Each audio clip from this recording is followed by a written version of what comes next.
In this lecture, we are going to study what is probably the most important algorithm of this section, Epsilon greedy. The reason I say it's the most important is because if you're planning on studying reinforcement learning, anywhere from Monte Carlo to Q-learning to deep Q-learning and other similar approaches, you'll be using Epsilon greedy the whole way through.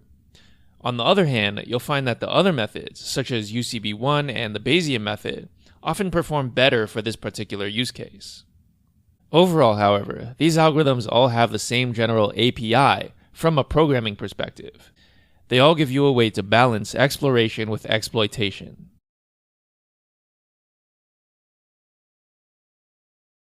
So what's the main idea behind Epsilon greedy?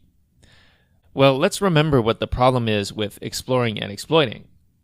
We observe that if we just take a naive maximum likelihood estimate of the win rate, this is highly detrimental for exploration and data collection.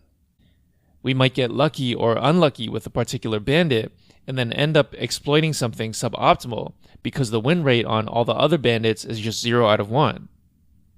By the way, it's important to give a name to that strategy. We call this the greedy method. If you've never taken a class on algorithms and data structures, that might seem like a confusing term, but basically it means to do something short-sighted, or to use only immediately available information as a heuristic to make a decision. In our case, being greedy means playing the bandit with the highest maximum likelihood win rate without any regard to how much data we've collected or how confident we are in the win rates that we've calculated.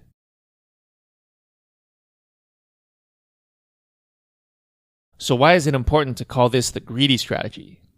Well, as you can probably tell by its name, Epsilon greedy is perhaps some kind of modification of this basic greedy strategy. And if that's what you guessed, then you would be correct. So Epsilon greedy says, instead of always taking the greedy action, I'm going to have a small probability of just doing something completely random. That is to say, with some small probability, I'm going to choose a slot machine at random without any regard to what its win rate is. And of course, that small probability is given by the value of epsilon. Typically, we would choose a value of epsilon like 10% or 5%.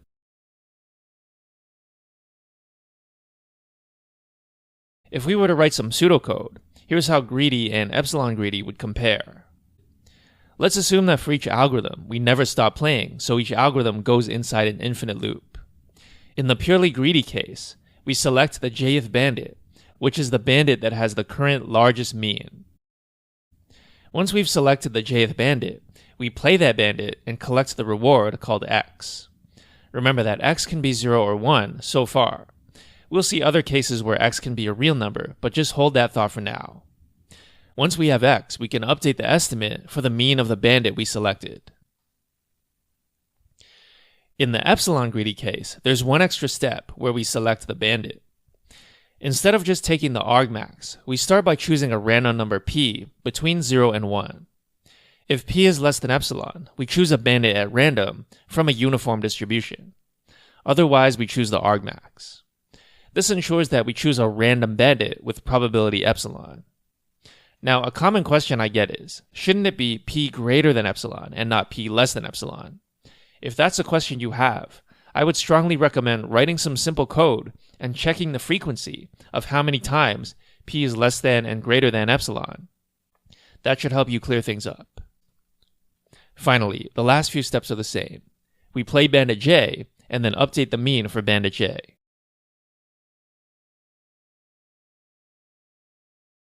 At this point, you should be ready to implement your own version of the epsilon greedy algorithm, but I want to go over a few more key points that are important to analyze its efficacy. Let's remember that the reason we want to explore, which is accomplished by having a non-zero epsilon, is so that we can collect data about each bandit. And the reason we want to collect data about each bandit is because we want our estimates of their win rate to be accurate. But at what point do we say, we have enough data, let's stop exploring? What happens if we let the algorithm continue to run forever? In that scenario, our algorithm will never stop exploring, and hence our total collected reward will be suboptimal. By definition, if one of the bandits is optimal, then the other bandits are not optimal. Let's suppose we have two bandits with win rates 90% and 80%. Clearly, if we knew this information beforehand, we would only play the bandit with a 90% win rate and never play the bandit with the 80% win rate. Of course, we can't do that without collecting data, so we run the Epsilon greedy algorithm instead. In the long run, however, we will never reach a 90% win rate due to the fact that we always have a small chance of exploration and playing the suboptimal bandit. We can break down our calculation of the average win rate like this. First, suppose that after a long time, we've identified the optimal bandit, so that for 1 minus epsilon of the time, we will select the optimal bandit, which gives us expected reward 0.9. Then, epsilon of the time, we will choose either of the bandits with equal probability. So when that happens, our expected reward is 0.85, halfway between 0.9 and 0.8. Therefore, our total expected reward is 1 minus epsilon times 0.9 plus epsilon times 0.85.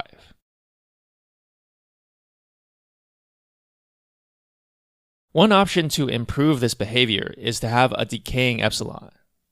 In the literature, there have been several different kinds of cooling schedules used. We want to be aware of what they are and perhaps do an experiment to see what works best for our use case. So one option is to have the value of epsilon decay proportional to 1 over the number of steps. Another option is to let epsilon decay linearly and then stop at either 0 or a small value slightly larger than 0. Another option is to use exponential cooling or 1 over the logarithm. So there are many options for you to try out. The common theme among them being that they all decrease over time.